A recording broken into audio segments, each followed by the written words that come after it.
11వ వచనం ఒకసారి నేను చదివి వినిపిస్తాను. దుమాను గూర్చిన దేవోక్తి, కావిలివాడ రాత్రి ఎంత వేళైనది, కావిలివాడ రాత్రి ఎంత వేళైనది అని ఒకడు షెయూరులో నుండి కేకలు వేసి నన్ను అడుగుచున్నాడు. ఇక్కడ రెండు అంశాలు ఉన్నాయి. అదేంటంటే ఒకటి కావిలివాడు, రెండోది రాత్రి వేళ. రాత్రి కావిలివాడు. కావిలివాడు అంటే ఎవరంటే యేసు ప్రభు. రాత్రి అనేటువంటిది ఈ లోక సంబంధమైనటువంటిది. ఈ లోకంలో మనం ఉన్నంత కాలం చీకటి సంబంధమైనటువంటిది కాబట్టి రాత్రిలో ఉన్నటువంటి పరిస్థితి. వెలుగు ఏందంటే పరలోకం. అంటే ఈ లోకంలో ఉన్నంత కాలము కూడా కావిలివాడు అనేటువంటి కాపరి అయినటువంటి యేసు ప్రభు కేకలు వేస్తూ మనల్ని అలర్ట్ చేస్తూ ఉంటాడు. ఈ లోకంలో మనం పడిపోకుండా, శత్రువు చేతికి దొరకకుండా ఉండడానికి, ఆయన రాజ్యవ్యాప్తికి సిద్ధపరచడానికి, అంటే ఆ వెలుగులోనికి మనం వెళ్ళే అంతవరకు కూడా ఈ రాత్రి అనేటువంటి ఈ చీకటిలో ఉన్నంత కాలం, ఈ లోకంలో ఉన్నంత కాలము కూడా దేవుడు మనల్ని కాస్తూ ఉంటాడు. ప్రతి క్షణము కూడా రాత్రింబవళ్ళు 24 అవర్స్ ఈ లోకంలో ఉన్నంత కాలము కూడా మనల్ని అలర్ట్ చేస్తూ ఉంటాడు. అయితే అలర్ట్ చేసే క్రమంలో దేవుడు తన స్వరాన్ని ప్రతి క్షణము కూడా మనకి వినపంప చేస్తూ ఉంటాడనమాట. ఆ వినపంప చేసే క్రమంలో తన సొత్తైనటువంటి మనల్ని కావలిలాగా కాచే క్రమంలో తన సొత్తు మీద కొంతమందిని దేవుడే కావిలిగా ఉంచుతూ ఉంటాడు. కొంతమంది నాయకుల్ని, కొంతమంది వ్యక్తుల్ని, ఎవరైతే దేవుని దృష్టిలో నమ్మకంగా, యథార్థంగా, పరిశుద్ధంగా, ఎవరైతే దేవుడు ఉన్నటువంటి ఆ సొత్తు, దేవుడి సొత్తు ఏదైతే ఉంటుందో ఆ సొత్తును వీరు నమ్మకంగా ఆ సొత్తును కావిలి కాస్తారు అని ఎవరి మీదైతే దేవుడు నమ్మకం పెట్టుకుంటుంటారో వారిని దేవుడు ఆ సొత్తు మీదే గాని, లేదంటే ఒక కుటుంబం మీదే గాని, లేదంటే సంఘం మీదే గాని, కొంతమంది వ్యక్తులు నశించిపోతున్నటువంటి ఆత్మల మీద దేవుడు కావిలిగా ఉంచుతూ ఉంటారు. అయితే ఆ కావిలివాడు చేయవలసినటువంటి పని ఏంటంటే, ఆ కావలివాడు ఆ దేవుడు ఏదైతే ఇచ్చున్నాడో, అది కుటుంబమే కావచ్చు, సంఘమే కావచ్చు, ఇచ్చినటువంటి తన సొత్తు కొరకు కావలివాడు చాలా జాగ్రత్తగా, నమ్మకంగా, యథార్థంగా, పరిశుద్ధంగా ఆ యొక్క సొత్తును కాపాడవలసినటువంటి బాధ్యత ఉంటుంటుంది. అయితే ఈ సొత్తును కాపాడేటువంటి క్రమంలో కావలివాడ మీదే గాని, లేదంటే తనకిచ్చినటువంటి సొత్తు మీదే గాని సాతాను భయంకరంగా టార్గెట్ చేస్తూ ఉంటుంది. ఎందుకంటే ఆ కావలివాడిని బట్టి గాని, సొత్తుని బట్టి గాని దేవుడి యొక్క రాజ్యంలోకి అనేకమైన ఆత్మలు రక్షింపబడడానికి అవకాశం అనేటువంటి ఉంటుంది. లేదంటే ఆ కావలివాడిని బట్టి కొంత దేవుడి యొక్క పని జరుగుతూ ఉంటుంది ఈ లోకంలో. కాబట్టి ఏ రకంగా అయినా దేవుడి దగ్గర నుండి కొన్ని ఆత్మలు దూరం చేయాలని, ఏ రకంగా అయినా తన సొత్తుని దేవుడి నుండి దూరం చేయాలని ఆలోచన కలిగి సాతాను టార్గెట్ చేస్తూ ఉంటుంది. అయితే ఆ టార్గెట్ చేసే క్రమంలో కావలివాడు చాలా జాగ్రత్త కలిగి ఉండాలి. ఏదో రకంగా, ఏదో రూపంలో, ఏదో బలహీనత ఆ కావలివాడిలో గాని, లేదంటే ఆ సొత్తులో గాని సాతానికి అవకాశం అనేటువంటిది దొరికినట్లయితే ఖచ్చితంగా అది ఆ సొత్తు మీద ఏలుబడి చేసి ఆ సొత్తును చెడు మార్గంలో నడిపించడానికి, ఆ యొక్క సొత్తును చెడు అంటే ఆ తప్పు త్రోవలో నడిపించడానికి అవకాశం అనేటువంటిది ఉంటుంది. కాబట్టి తనకిచ్చినటువంటి సొత్తు విషయంలో కావలివాడు చాలా జాగ్రత్త కలిగి ఉండాలి. ఆ జాగ్రత్త కలిగి ఉండాలి అంటే ఆ కావలివాడు మరి ముఖ్యంగా 5 లక్షణాలు కలిగి ఉండాలి. 5 లక్షణాలు ఏంటంటే, మొట్టమొదటిగా మెలకువ కలిగి ఉండాలి.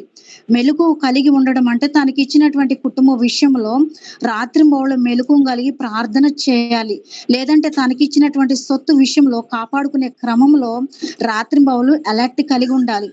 చూడండి, ఒక రైతు తన పంట పొల విషయంలో తను చాలా జాగ్రత్త కలిగి ఉంటాడు. రాత్రి వేళ సమయంలో ఆ పంట పొలాన్ని శత్రువు నాశనం చేయకుండా, అంటే రాత్రి వేళ సమయంలో దొంగకి అవకాశం ఉంటుంది. పంట పొలాన్ని నాశనం చేయడానికి, దాన్ని దోచుకోవడానికి ఎక్కువగా రాత్రి వేళ సమయంలో అవకాశం ఉంటుంది.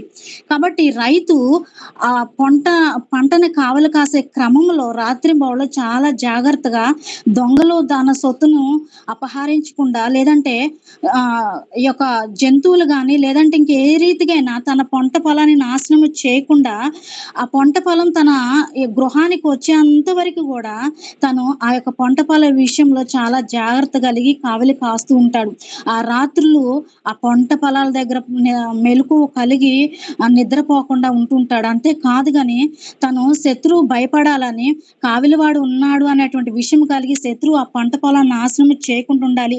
లేదంటే అసలు ఆ పంట పొలాల దగ్గరికే రాకుండా ఉండాలని ఒక ఆలోచన కలిగి కావిలివాడు మంచి ఆలోచన కలిగి కేకలు వేస్తూ ఉంటారు. రాత్రి వేళ సమయంలో నిద్రపోడు. తను ఆ పంట పొలాల దగ్గర ఉన్నంత సమయం వరకు గూడా తను రాత్రులు మెలకువ కలిగి ఉంటాడు. తను నెమ్మదిగా నిద్రపోవడానికి అవకాశం ఉండదు. ఎందుకంటే ఎటు నుంచి ఏ మార్గం నుండి దొంగలు వస్తారో, లేదంటే ఏ మార్గం నుంచి జంతువులు వచ్చి తనకున్నటువంటి సొత్తును నాశనం చేస్తాయనే ఉద్దేశ్యము చేత తను రాత్రి అంతా గూడా చాలా మెలకువ కలిగి కేకలు వేస్తూ శత్రువుకి తన స్వరాన్ని వినిపింప చేస్తూ తను చాలా జాగ్రత్త కలిగి ఆ పంట పొలాన్ని కాపాడుకుంటూ ఉంటాడు. కాబట్టి చివరి దినాల్లో మనము గూడా మనకిచ్చినటువంటి ఏదైతే ఉంటుందో కుటుంబమే గాని, కొన్ని నశించిపోతున్న ఆత్మలే గాని, సంఘమే గాని ఏదైతే ఉందో ఆ విషయంలో మనం రాత్రింబవళ్ళు మెలకువ కలిగి ప్రార్థన చేయాలి. ప్రార్థన దేనికి గుర్తంటే దేవుడిచ్చినటువంటి సొత్తుకి కంచె. లేదంటే దేవుడిచ్చినటువంటి కుటుంబానికి కంచె. చూడండి యోబు గూడా తనకిచ్చినటువంటి కుటుంబ విషయంలో వేకువజామున లేసి ప్రార్థన చేసినట్లుగా మనం చూస్తూ ఉంటున్నాం. ఆ రీతిగా యోబు తనకిచ్చినటువంటి కుటుంబ విషయంలో ఒక భారాన్ని, ఒక బాధ్యతను కలిగి మెలకువ కలిగి కాపాడుకొని ప్రార్థనా పూర్వకంగా కుటుంబం చుట్టూ కంచె ఉంచినప్పుడు, ఆ యొక్క అపవాది యోబు కుటుంబం మీద దాడి చేయడానికి వచ్చినప్పుడు, యోబు కుటుంబంలోనికి ఎంటర్ అవ్వడానికి దానికి అవకాశం లేదు. ఎందుకంటే యోబు ఉన్నటువంటి ఆ స్థితిని బట్టి, మెలకువ కలిగి చేసినటువంటి ప్రార్థన బట్టి, యోబు ఆ కుటుంబానికి వేసినటువంటి ప్రార్థన అటువంటి కంచెను బట్టి సాతాను లోపలికి వెళ్ళడానికి, యోబు యొక్క కుటుంబంలోకి వెళ్ళడానికి అవకాశం లేక దేవుడి దగ్గర అపవాదే ఆ యొక్క సాతాన్ని పర్మిషన్ తీసుకున్నట్లుగా చూస్తుంటున్నాం. మనము గూడా మనకిచ్చినటువంటి ఆత్మీయ జీవితాల విషయంలో గాని, మనకిచ్చినటువంటి కుటుంబాల విషయంలో గాని, మనకిచ్చినటువంటి కొన్ని ఆత్మల విషయంలో మనం కంచె వేయాలి. కంచె అది ఏ రకంగా ఉంటుందంటే రాత్రింబవళ్ళు మనకు సమయం దొరికినప్పుడు మెలకువ కలిగి ప్రార్థన చేసి కంచె ఉంచాలి. ఏమాత్రం గూడా దేవుడు మనకి ఏదైతే అప్పగించున్నాడో, ఏ సొత్తునైతే మనకి ఒక నమ్మకం కలిగి దేవుడు మన చేతులకు అప్పగించున్నాడో, ఆ యొక్క సొత్తు విషయంలో నిర్లక్ష్యతనంగా, అశ్రద్ధగా ఉంటే సాతాను దాడి చేయడానికి అవకాశం ఉంటుంటుంది. కాబట్టి మొట్టమొదటి యొక్క మాట ఏందంటే మెలకువ కలిగి ఉండాలి. దేవుడు మనకు అప్పగించిన దాని విషయంలో మెలకువ కలిగి ప్రార్థనా పూర్వకంగా దానికి కంచె ఉంచి ప్రతి క్షణం గూడా కాపాడుకోవాలి. ఇంకోటేంటంటే ఎప్పుడైతే మనం మెలకువ కలిగి ప్రార్థన చేస్తూ ఉంటామో, ఆ ప్రార్థన చేసినప్పుడు కొన్నిసార్లు మనకు తెలియకుండా మన సొత్తు మీద, మన కుటుంబం మీద, మన ఆత్మీయ జీవితాల మీద ఆ యొక్క అపవాది ఏలుబడి చేసినప్పుడు, అపవాది అటాక్ చేయడానికి అది ఏ మార్గం గుండా వస్తుందో కొన్నిసార్లు మనకు తెలీదు. కాబట్టి అలాంటి సమయంలో మనం మెలకువ కలిగి ప్రార్థనా పూర్వకంగా ఉంటాము కాబట్టి, దేవుడు తన స్వరము ద్వారా మనల్ని అలర్ట్ చేస్తాడు. ఈ మార్గం గుండా సాతాను ఆ సొత్తును నాశనం చేయడానికి, లేదంటే నీ కుటుంబాన్ని నాశనం చేయడానికి వస్తూ ఉందని దేవుడు మనల్ని అలర్ట్ చేయడానికి అవకాశం ఉంటుంది. చూడండి బైబిల్ గ్రంథంలో సమూయేలు గూడా ఇజ్రాయేల్ ప్రజల విషయంలో వారు యుద్ధానికి వెళ్ళినప్పుడు ప్రతిసారి కూడా ప్రార్థన చేసేవాడనమాట. మిస్పా అనేటువంటి ప్రార్థనా స్థలానికొచ్చి సమూయేలు చాలా జాగ్రత్తగా ప్రార్థన చేసేవాడు. ఆ యుద్ధం ఏ దేశం మీదకైతే, ఏ రాజ్యం మీదకైతే ఇజ్రాయేల్ ప్రజలు యుద్ధానికి వెళ్తున్నాడో అప్పుడు తను ప్రార్థన చేసి ఆ యొక్క యుద్ధానికి వెళ్తున్నటువంటి రాజ్యం మీద తన ప్రజల జయం పొందుకోవాలని ఆ యొక్క ఇజ్రాయేల్ ప్రజల నిమిత్తమై ప్రతి క్షణం కూడా ప్రార్థన మెలకువ కలిగి రాత్రింబవళ్ళు సమూయేలు ప్రార్థన చేసినట్లుగా చూస్తున్నాం. కొన్నిసార్లు ఆ ఇజ్రాయేల్ ప్రజల శత్రువు మీద అపజయాన్ని పొందుకున్నప్పుడు, లేదంటే శత్రువు చేతికి వారు దొరికిపోయినప్పుడు కూడా ఆ క్రమంలో కూడా సమూయేలు ఎందుకు ఆ ఇజ్రాయేల్ ప్రజలు అపజయాన్ని పొందుకున్నారు, ఎందుకు ఆ ఇజ్రాయేల్ ప్రజలు శత్రువు చేతికి దొరికిపోయారు, ఎక్కడ లోపం, ఎక్కడ బలహీనత అని దేవుడి దగ్గర ప్రార్థన చేసినప్పుడు దేవుడు సమూయేలుకు బయలుపరిచేవాడు. ఇజ్రాయేల్ ప్రజలు ఉన్న లోపమా, లేదంటే ఇజ్రాయేల్ ప్రజలు ఏ రీతిగా ఉన్నారు సమస్తమును కూడా బయలుపరిచినప్పుడు మరలా తిరిగి ఆ ఇజ్రాయేల్ ప్రజల్ని అలర్ట్ చేసేవాళ్ళు. వారిని పరిశుద్ధపరిచి, వారిని ఉపసించి, వారిని కూడా ఆ ప్రార్థన స్థలానికి తీసుకొచ్చి వారి ద్వారా ప్రార్థన చేయించి వారి లోపాలను సరిచేసి వారిని పరిశుద్ధపరిచేవాడు. ఆ రీతిగా ఇజ్రాయేల్ ప్రజలను సమూయేలు ప్రార్థన పూర్వకంగా నడిపించినట్లుగా మనం చూస్తున్నాం. ప్రతి క్షణము కూడా ఇజ్రాయేల్ ప్రజల లోపాలను సరిచేస్తూ వాళ్ళని పరిశుద్ధపరుస్తూ వారికి దేవుడు ఏదైతే ఆ ఇజ్రాయేల్ ప్రజల కొరకు దేవుడు ఏదైతే సమూయేలుకు బయలుపరిచి ఉన్నారో ఆ మాటలు ఇజ్రాయేల్ ప్రజలకు తెలియజేస్తూ ఆ రీతిగా ఒక క్రమములో సమూయేలు ఇజ్రాయేల్ ప్రజలను నడిపించినట్లుగా చూస్తుంటున్నాం. కాబట్టి మనం గూడా మెలకువగలిగి ప్రార్థన చేసినట్లయితే కొన్నిసార్లు తెలియకుండా మనకు దేవుడు ఏదైతే అప్పగించున్నాడో దాని మీద అపవాది ఏలుబడి చేసినప్పుడు దేవుడు ముందుగానే బయలుపరచడానికి అవకాశం అనేటువంటిది ఉంటుంది. కాబట్టి మెలకువగలిగి ప్రార్థన చేయాలి. రెండోదేంటంటే భారము, బాధ్యత కలిగి ఉండాలి. దేవుడు మనకిచ్చినటువంటి ఆ సొత్తు విషయంలో లేదంటే ఆ కుటుంబ విషయంలో చాలా భారము, బాధ్యత కలిగి ఉండాలి. మనం కొన్నిసార్లు ఆ భారం, బాధ్యత కలిగి ఉండే క్రమంలో ప్రయాసపడాలి. ఒంటరిగా పోరాడాలి, ఒంటరిగా నిలబడాలి, ఒంటరిగా భారాన్ని మొయ్యాలి. కాబట్టి ఆ ఎస్తేరు గూడా బైబిల్ గ్రంథంలో తనకిచ్చినటువంటి జాతి విషయంలో యోధా జాతి నశించిపోతున్నటువంటి క్రమంలో తను చాలా ప్రయాసపడింది. ఉపవసించి 3 రోజులు ఉపవాసం ఉండి, ఆ యొక్క జాతి కొరకు భారం కలిగి బాధ్యత కలిగి ప్రార్థన చేసినట్లుగా చూస్తున్నాం. మొట్టమొదటిగా తను దేవుడిని ఆశ్రయించింది. దేవుడి దగ్గర ప్రార్థన చేసింది. తన భారము కలిగి దేవుడి దగ్గర మొరపెట్టింది. బాధ్యత కలిగి తన జాతి కొరకు దేవుడి పాదాలు పట్టుకొని గోజాడుకున్నప్పుడు, తర్వాత ఆ రాజు దగ్గరికి ఎస్తేరు రాజు దగ్గరికి వెళ్ళడానికి అవకాశం ఉంటుంది. కానీ ఆ దినాల్లో రాజు దగ్గరికి డైరెక్ట్‌గా వెళ్ళడానికి అవకాశం లేదు. అందుకే మొట్టమొదటిగా దేవుడిని ఆశ్రయించి తర్వాత ఆ రాజుతో మాట్లాడడానికి ధైర్యం చేసినట్లుగా మనం చూస్తున్నాం. కొన్నిసార్లు రాజు దగ్గరికి వెళ్ళినటువంటి క్రమంలో వారి ప్రాణాలను కూడా త్యాగం చేయాలి. అంటే రాజుకి అది ఇష్టమై అంగీకరించబడితేనే తను జవాబు ఇవ్వడానికి అవకాశం ఉంటుంది. లేదంటే తను రాజుకి వ్యతిరేకంగా మాట్లాడే విషయం ఏదైనా ఉంటుందో అప్పుడు తన ప్రాణాన్ని గూడా తీసివేయడానికి అవకాశం ఉంటుంది. అంటే తన ప్రాణానికి గూడా ప్రమాదం అనేటువంటిది ఉంటుంది. కాబట్టి ఎస్తేరు తన జాతిని కాపాడుకోవడానికి తన ప్రాణాన్ని గూడా సైతం లెక్క చేయకుండా తను ప్రార్థనాపూర్వకంగా ఆ భారం బాధ్యత కలిగి ఆ రాజు ఎదుటికి వెళ్లి ధైర్యంగా రాజుని అడగడం అనేటువంటిది, తన జాతి వారి కొరకు వేడుకొనటువంటిది జరిగింది. కాబట్టి ఈ చివరి దినాల్లో గూడా సేవకులు గూడా తనకిచ్చినటువంటి సంఘం విషయంలో గూడా కొన్నిసార్లు భయంకరంగా చివరి దినాల్లో వారి ప్రాణాలను సైతం లెక్క చేయట్ల. కొన్ని ప్రాంతాల్లో సేవ చేస్తున్నటువంటి సేవకుల మీద ఆ శత్రువు రూపంలో అపవాది భయంకరంగా ఏలుబడి చేస్తుంది. ఎంతో మంది సేవని కావిలి కాచే విషయంలో, ఆత్మను రక్షించే విషయంలో దేవుడు వారికిచ్చినటువంటి ఆ సేవ విషయంలో కొంతమంది ప్రాణాలను కోల్పోతూ ఉంటున్నారు. అయినప్పటికీ వారి ప్రాణాలను సైతం కూడా లెక్క చేయకుండా శత్రువు ముందుగానే వారికి సవాలు చేస్తున్నటువంటి క్రమంలో మీరు సువార్త ప్రకటిస్తే, మీరు ఇక్కడ ఆరాధన జరిగిస్తే, మీరు ఈ స్థలంలోనికి ప్రార్థన పెడితే మీ ప్రాణాలను, మీ కుటుంబాలని నాశనం చేస్తాం. లేదంటే మీ యొక్క కుటుంబాలని చంపివేస్తామని శత్రువు ముందుగానే సవాలు చేస్తూ ఉంటున్నప్పటికీ వారు భారం, బాధ్యత కలిగి వారి ప్రాణాలను సైతం కూడా లెక్క చేయకుండా చివరి దినాల్లో సేవకులు దేవుడిచ్చినటువంటి ఆ సంఘాన్ని కాస్తున్నట్లుగా మనం చూస్తున్నాం. కాబట్టి రెండో అంశం ఏందంటే మనము కూడా భారం, బాధ్యత కలిగి ఉండాలి అని దేవుడు లేఖనం సెలవిస్తున్నాయి.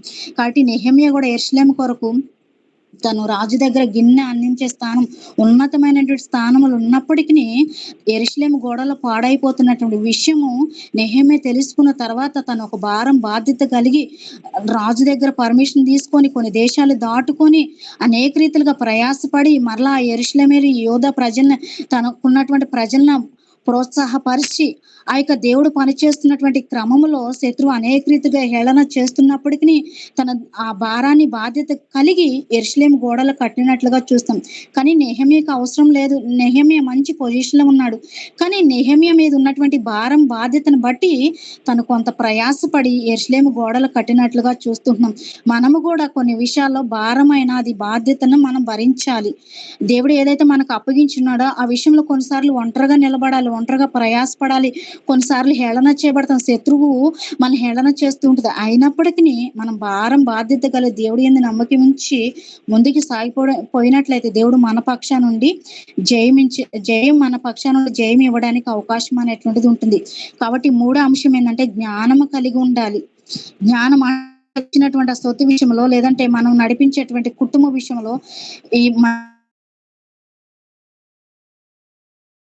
జ్ఞానం, ఆ సొత్తు ఒక సంఘంలో ఉన్నటువంటి ఆత్మలే కావచ్చు, వారు అనేకమైన మనస్తత్వాలు కలిగి ఉంటారు. కొంతమందికి కొన్ని విధాలుగా మాట్లాడాలి, కొంతమందికి నిదానంగా మాట్లాడాలి, కొంతమందికి హెచ్చరిక చేసి మాట్లాడాలి, వారు ఏ రీతిగా వారి మనస్తత్వాలు ఏ రీతిగా అయితే ఉంటాయో, ఆ రీతిగా వారితో మాట్లాడితేనే వారు ఆ సరైనటువంటి మార్గంలో నడవడానికి అవకాశం అనేటువంటిది ఉంటుంది. ఆ సరైనటువంటి మార్గంలో వారిని నడిపించాలంటే మొట్టమొదటిగా ఆ కావిలివాడికి ఉండవలసినటువంటి ఆ లక్షణం ఏందంటే జ్ఞానము కలిగి ఉండాలి. వారు ఏ మనస్తత్వం కలిగి ఉంటారో వారికి అనుగుణంగా ఆ కావలివారు మాట్లాడితేనే వారు నడిపించే క్రమంలో వారిని బట్టి నడుచుకుంటేనే కొన్నిసార్లు వారు సరైనటువంటి మార్గంలో నడవడానికి అవకాశం అనేటువంటిది ఉంటుంది. అందుకే సొలొమోను గూడా రాజ్యం విషయంలో తను దేవుడు ఇచ్చినటువంటి రాజ్య భారం విషయంలో గూడా దేవుడు జ్ఞానాన్ని మొట్టమొదటిగా జ్ఞానాన్ని అడిగినట్లుగా మనం చూస్తున్నాం. ఆ రాజ్యాన్ని ఉన్నటువంటి ఆ జనాన్ని ఏ రీతిగా నడిపించాలో, ఏ రీతిగా వారి మీద అజమాయిషీ చేయాలో, ఏ రీతిగా వారితో మాట్లాడాలో అనేటువంటి విషయంలో దేవుడి దగ్గర మొట్టమొదటిగా సొలొమోను జ్ఞానాన్ని అడిగి ఆ యొక్క రాజ్యాన్ని నడిపించినట్లుగా మనం చూస్తున్నాం. కాబట్టి మనకి దేవుడు ఏదైతే కనీసం ఒక ఆత్మని అప్పగించినా, ఆత్మని ఎలా నడిపించాలి, ఎలా దేవుడి వైపు తిప్పాలి, ఎలా సరిచేయాలి, ఎలా ఆయన రాజ్యానికి సిద్ధపరచాలి అనే విషయంలో మనం మంచి జ్ఞానము కలిగి ఉండాలి. ఆ జ్ఞానం మన జ్ఞానము కాదు గానీ, దేవుడిచ్చేటువంటి జ్ఞానము కలిగి ఉండినట్లయితే వారిని కాయడానికి మనకు అధికారం అనేటువంటిది. అప్పుడు వారు మనకు లోబడడానికి, మన మంచి క్రమంలో నడిపించే విషయంలో మనం కొన్ని మాటలు వారికి బోధిస్తూ ఉంటున్నప్పుడు, లేదంటే కొన్ని హెచ్చరికలు వారికి చేస్తూ ఉన్నప్పుడు, వారు ఆ యొక్క మాటలు విని ఆ మంచి క్రమంలో నడవడానికి అవకాశం అనేది ఉంటుంది. కాబట్టి మూడో అంశం ఏందంటే జ్ఞానము కలిగి ఉండాలి. నాలుగోదేందంటే ఓర్పు, సహనము కలిగి ఉండాలి. కుటుంబాన్ని నడిపించే విషయంలో, సంఘాన్ని నడిపించే విషయంలో కొన్నిసార్లు ఓర్పు, సహనాన్ని కోల్పోతా ఉంటాం. కానీ ఓర్పు, సహనము కలిగి దేవుడిచ్చినటువంటి పని అంతం వరకి మనం నడిపించినట్లయితే, అంతవరకి ఆ సొత్తు మీద మనం కావిలివారముగా ఉండినట్లయితే, మనం ఒక ఫలాన్ని దేవుడి దగ్గర నుంచి పొందుకోవడానికి అవకాశం అనేటువంటిది ఉంటుంది. కాబట్టి కొన్నిసార్లు విసుగొస్తా ఉంటాయి.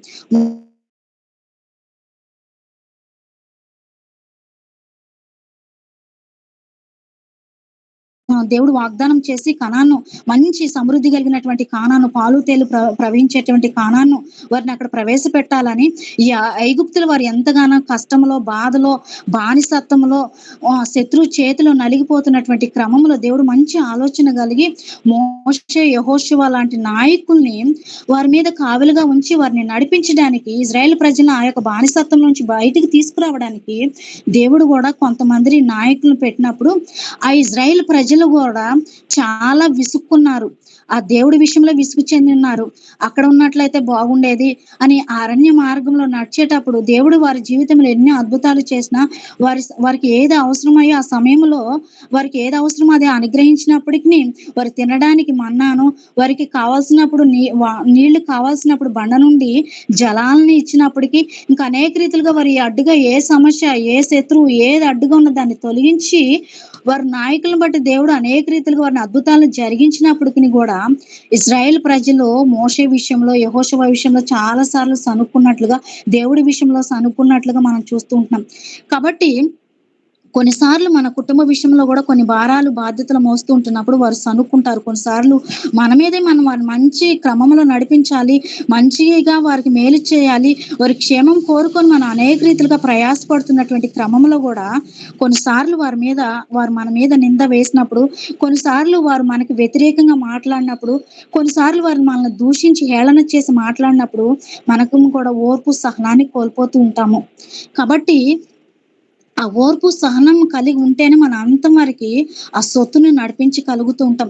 నాయకులు మోషే, యెహోషువ ఏ రీతిగా అయితే వారు ఆ ఓర్పు, సహనము కలిగి అంతం వరకు వారు నడిపించున్నారో, ఆ రీతిగా గూడా దేవుడు మనకి ఏదైతే అప్పగించున్నారో, ఆ విషయంలో అది ఏదైనప్పటికీ కొన్నిసార్లు తృణీకరింపబడినా, కొన్నిసార్లు ఒంటరిగా మనం నిందింపబడినా, అది ఏదైనప్పటికిని అంతవరకు ఓర్పు, సహనము కలిగి మనం నడిపించాలని దేవుడి ఉద్దేశమైనది. ఐదవదిగా చూసుకున్నట్లయితే ప్రేమ కలిగి ఉండాలి. ఈ యొక్క 4 అంశాలు మెలకువ కలిగి ఉండడం, భారం బాధ్యత కలిగి ఉండడం, జ్ఞానం కలిగి ఉండడం, ఓర్పు సహనం కలిగి ఉండడం. ఇవన్నీ ఎప్పుడు కలిగి ఉంటామంటే మొట్టమొదటిగా ప్రేమ కలిగి ఉంటేనే. అంటే దేవుడిచ్చినటువంటి కుటుంబమే గాని, సొత్తే గాని మనం ప్రేమ కలిగి ఉంటేనే ఈ 4 అంశాలు గూడా చేయడానికి అవకాశం అనేది ఉంటుంది. వారి విషయంలో ఓర్పు, సహనము కలిగి వారిని నడిపించాలన్నా, లేదంటే మెలకువ కలిగి నడిపించాలన్నా, భారం బాధ్యత కలిగి నడిపించాలన్నా, జ్ఞానము కలిగి నడిపించాలన్నా మనకేముండాలి మొట్టమొదటిగా అంటే ప్రేమ ఉండాలి. ప్రేమ ఉంటేనే ఎన్ని వచ్చినా వాటన్నిటిని అధిగమించుకొని, ఆ ప్రేమను బట్టి మనం ముందుకు నడవడానికి అవకాశం అనేటువంటిది ఉంటుంది. కాబట్టి ప్రేమ కలిగి ఉండాలి. ప్రేమ కలిగి ఉండాలి అంటే మనము ఆ దేవుడు మనకి ఏ రీతిగా అయితే మాదిరికరాన్ని చూపించున్నాడో మొట్టమొదటిగా ఆ ప్రేమను మనం కలిగి ఉండాలి. దేవుడు గూడా మన విషయంలో చాలా మనం దినదినం ఆయన మన లోపాలను బట్టి, మన బలహీనతను బట్టి ఆయనకు సిలువకు అప్పగిస్తూ ఉంటున్నప్పటికిని ఆయన ఆ యొక్క దుఃఖానికి లేదంటే కొన్నిసార్లు బాధ పెట్టిన దేవుడు మన పట్ల ప్రతి క్షణం గూడా ఏ రీతిగా అయితే ప్రేమ కలిగి, ఇంకా ప్రేమ కలిగి మనల్ని ముందుకు నడిపిస్తూ ఉంటున్నారో, ఇంకా ప్రేమ కలిగి మనల్ని సరిచేస్తూ ఉంటున్నాడో, ఆ రీతిగా మనము గూడా మనకిచ్చినటువంటి ఆ యొక్క కుటుంబ విషయంలో ప్రేమ కలిగి నడిపించుకోవాలి. కొన్నిసార్లు వాళ్ళకి బుజ్జగించి చెప్పాలి. కొన్నిసార్లు వారు తప్పిపోతున్నప్పుడు ప్రేమ కలిగి వారిని సరైనటువంటి మార్గంలో నడిపించాలి. అంతేగాని కోపముతోనో, ద్వేషముతోనో లేదంటే గర్వంతోనో మనం ప్రవర్తించినట్లయితే దేవుడిచ్చినటువంటి సొత్తును మనం ముందుకు నడిపించలేము. అదే కయ్యూను గూడా ఏబోలి విషయంలో కోపాన్ని కలిగి, ద్వేషాన్ని కలిగి, ఈర్ష్య కలిగి ఉండినట్లుగా చూస్తున్నాం. ఇద్దరు గూడా కయ్యూను, ఏబేలు అన్నాతమ్ములు. కానీ దేవుడు ఏబేలు ఇచ్చినటువంటి ఆ యొక్క అర్పణ విషయంలో దేవుడు అంగీకరించున్నాడు.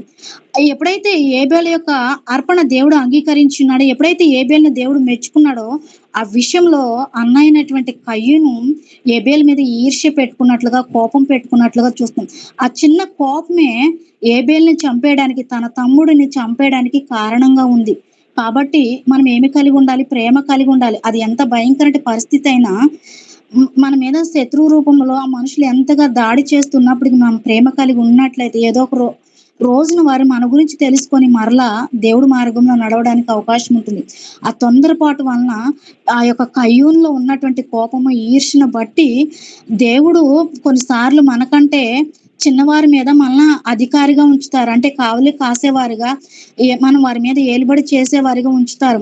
మన కుటుంబంలో చూడండి, మన యజమాని మన కుటుంబాన్ని అంతటికి గూడా యజమానుడు అధికారం చెలాయించడానికి అవకాశం ఉంటుంది. అంటే ఆ కుటుంబాన్ని నడిపించడానికి అవకాశం అనేటువంటిది. అదే విధంగా ఏ కుటుంబంలో అయితే అన్న గాని, అక్క గాని ఉంటారు. వారి చెల్లెల మీద, వారి తమ్ముల మీద అధికారం అనేటువంటిది ఉంటుంది. కాబట్టి కుటుంబంలో వారు కొన్నిసార్లు మన అన్నలు గాని, మన అక్కలు గాని మంచి క్రమంలో నడిపించే విషయంలో వారు మనకేదన్నా మంచి మాటలు చెప్తున్నప్పుడు అది కరెక్ట్ కాదు, ఇది మంచి మార్గం అని వారికి మనకు బోధిస్తున్నప్పుడు మనం కూడా వారికి లోబడాలి.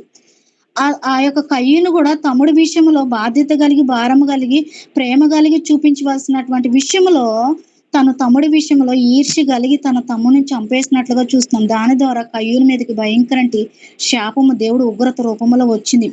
అదే విధంగా నోవహు కుటుంబ విషయంలో గూడా నోవహు గూడా తన కుటుంబ విషయంలో చాలా జాగ్రత్తగా చివరి దినాల్లో కాపాడుకొని దేవుడు ఉగ్రత నుండి తన కుటుంబాన్ని రక్షించుకొని ఆ ఓడలో ఆ యొక్క ఆ యొక్క జల ప్రళయం నుంచి తప్పించినట్టుగా చూస్తున్నాం. అంటే ఓడలో కుటుంబానికి నడిపించుకొని దేవుడు మాటకు లోబడి క్షేమముగా ఆ యొక్క భయంకరటి ఉగ్రత నుంచి తప్పించినట్లుగా చూస్తున్నాం.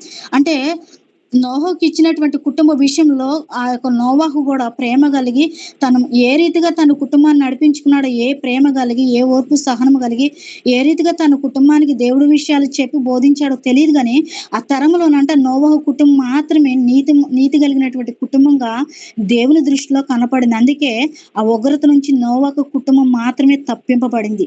కాబట్టి దేవుడు మనకిచ్చినటువంటి కుటుంబ విషయంలో గూడా మనం చాలా ప్రేమ కలిగి వారిని నడిపించాలి. అదే లోతు కుటుంబం చూసినట్లయితే లోతు ఆ కుటుంబ విషయంలో నడిపించే క్రమంలో త్రోవ తప్పిపోయి చాలా లోతు కుటుంబం అంతా కూడా శాపగ్రస్తమైనటువంటి కుటుంబంగా తనకిచ్చినటువంటి కుమారులు తన తండ్రితో పాపం చేస్తున్నట్లుగా చూస్తున్నాం. ఆ రీతిగా దేవుడు ఏదైతే మనకు అప్పగించున్నాడో అది కుటుంబమే గావచ్చు, మనం మనకంటే చిన్నవారే గావచ్చు, లేదంటే మన ఎదుట నశించిపోతున్న ఆత్మలే కావచ్చు, సంఘంలో ఉన్నటువంటి కాపరులే గావచ్చు. ఏ రీతిగా అయినా దేవుడు మనకి ఏదైతే అప్పగించున్నాడో అప్పగించినటువంటి విషయంలో మనం ఈ 5 లక్షణాలు కలిగి ఉండాలి. 5 లక్షణాలు కలిగి ఉండినట్లయితే మనం ఆ సొత్తును అంతవరకి కాపాడుకోవాలి. అది ఎంతవరకి మనం కాపాడాలి అంటే దేవుడు కొంత సమయాన్ని ఇస్తాడు. ఇప్పుడు కావలివాడు రాత్రంతా మెలుకువ కలిగి ఉంటాడు.